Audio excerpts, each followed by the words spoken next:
with us on our trip to Iguazú Falls, which is on the borders of Argentina and Brazil and right near Paraguay. We flew from Buenos Aires to Puerto Iguazú, which is on the Argentina side. We flew with Fly Bondi, and it was a terrible experience. They delayed our flight 4 hours. We finally got there at 3:30 in the morning, and we got to this beautiful Airbnb. We stayed on the Argentina side. I will talk about this a little bit more, but if you are going to go, I would suggest staying on the Brazil side. I'll go into that in more detail in a little bit. Because our first day there, we got in so late, we kept it really mellow, and we went to this hummingbird garden, which is basically in somebody's backyard. It was really beautiful. My daughter loved it. My son did not. Then we did a very early dinner, and this is where we ate. It is a pizza place, but also a parrilla, which is a grill. We got an order of their piggy fries, which was cheese fries with pork in it, and then my husband and I split this grill platter, which was delicious. The next day, we got up and we headed into the national park to go see the waterfalls on the Argentina side. As you're going into the park, you see all of these Animal Crossing signs. We saw signs for jaguars, tapirs, coyotes, deer. There's so many different animals, and it's really funny to see all the different crossing signs. So the Argentine park is very stroller and wheelchair friendly. So if you're looking for that experience, I would highly recommend going to the Argentine side and spending more time there. We chose to go on the upper trail, which you see the tops of the falls from. The time listed on the sign said it was 180 minutes to do this walk, and then on the website it says it's an hour to do this walk. It took us about 45 minutes. We didn't stop at every single viewing place, however, so that might have been part of it. Like I said, this was 100% accessible for the stroller, which made it really easy to take the baby and not have to worry about him. When we first started walking, it's just jungle and woods, and you don't really see the waterfalls. You can hear them, and then you start walking up to them and you see them, and it's very overwhelming at first, and it gets more overwhelming because you don't realize how massive this system of waterfalls is absolutely insane. I will also say that this time of year is one of the busiest times of year at the park, and it was fairly crowded. However, it wasn't packed. Like, we could walk through places and we had to wait sometimes for people to pass us or for us to pass other people, but it really wasn't that big of a deal. The thing I kept thinking about seeing these waterfalls was how terrifying it must have been to be the very first person to discover them, because how terrifying must that have been? Because you're just on this beautiful river. It's very wide. There are lots of rocks, and then all of a sudden it just drops, and it doesn't drop straight down. It drops, and then there are levels. It's just absolutely insane. The day we were on the Argentina side, it was very hot. It got up to 97 degrees Fahrenheit, and we took a lot of water and also bought more water. So if you're going, I highly suggest taking water because it gets very hot there. We also packed snacks and bought lunch while we were there. So there's so much wildlife there. We saw a ton of birds and the largest spider I've seen in my entire life. And there were so many coyotes. These are kind of like raccoons. They have zero fear of people, and they're all over the park, but especially where the food is, they will try and steal your food. They're actually caged in areas where you can eat at the park so that the coyotes won't get your food. They are so unafraid of people that several of them tried to crawl into the basket of our stroller several times, and the only way they would move is if my husband started moving and it appeared like he was going to run them over. He obviously was not going to, but it's what scared them into moving away and not crawling into the bottom of the stroller. We did attempt to do the lower circuit of the falls, but it's very stair heavy, and so we decided not to do that. We did not see as many coyotes on our way into the park, but we saw so many on our way out, and my daughter absolutely loved it. She started naming all of them, and they were all part of the same family. It was very cute. After spending the morning at the falls, we went to this animal refuge because my daughter loves animals. So you park at the front of this animal refuge, and then you take a tractor ride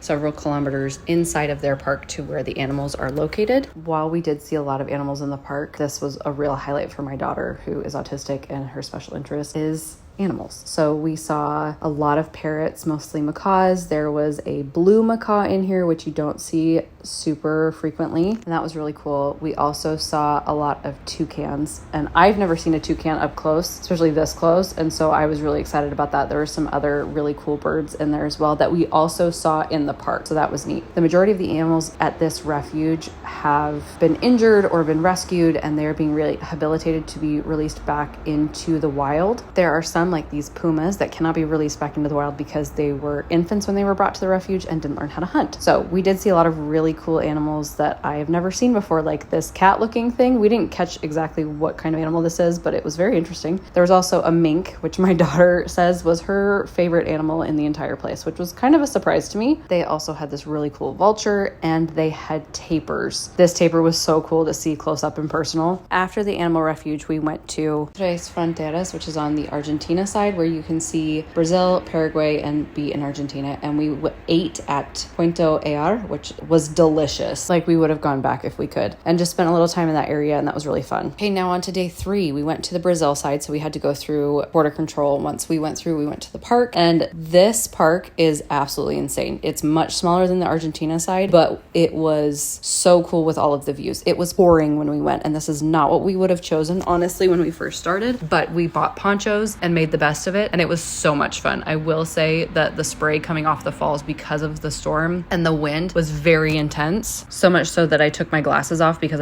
I thought they were going to fall off of my face, but it was really, really cool, and it was absolutely gorgeous. Because it was raining, we probably spent more time here than I think we would have otherwise. We did go back to the falls after we had lunch, which was delicious, by the way. Collectively, we thought that the food on the Brazil side in the park was better than the food on the Argentina side in the park. After our time in the Brazil park, we went to the Brazil side of the Tres Fronteiras, where you can see Paraguay, Argentina, and be in Brazil. It is themed, and you do have to pay to get in, so keep that in mind if you do end up doing this. The Brazil side of the Iguazú area is much more developed than the Argentina side. We had a really hard time finding a grocery store that carried more than eggs, juice, and milk in a box. And when you go to the Brazil side, you can see that the city is bigger, has a bit more development and infrastructure. So keep that in mind. And if you are planning on going, I would suggest staying on the Brazil side. And I kind of wish we did. Now, when it was time to go home, Flybondi canceled our flight home, which was a nightmare. We tried to get it rescheduled, but they would not reschedule our flight until the next day at midnight, which was ridiculous. We thought about driving, but it would have been a 15-hour drive. So instead, we bought tickets on a last-minute Aerolíneas Argentinas flight, and the last seats available were in the very first row at the bulkhead in premium economy, which my kids absolutely loved. And we left the next morning like we were supposed to and got home. Funny story, the flight that we were rescheduled on by Flybondi for Sunday night at midnight also got canceled. So if we had relied on Flybondi, we would have been stranded in Iguazú, and my husband would not have been able to go back to work on Monday. Overall, though, we absolutely loved our trip. It was a once-in-a-lifetime opportunity, and it was so, so cool.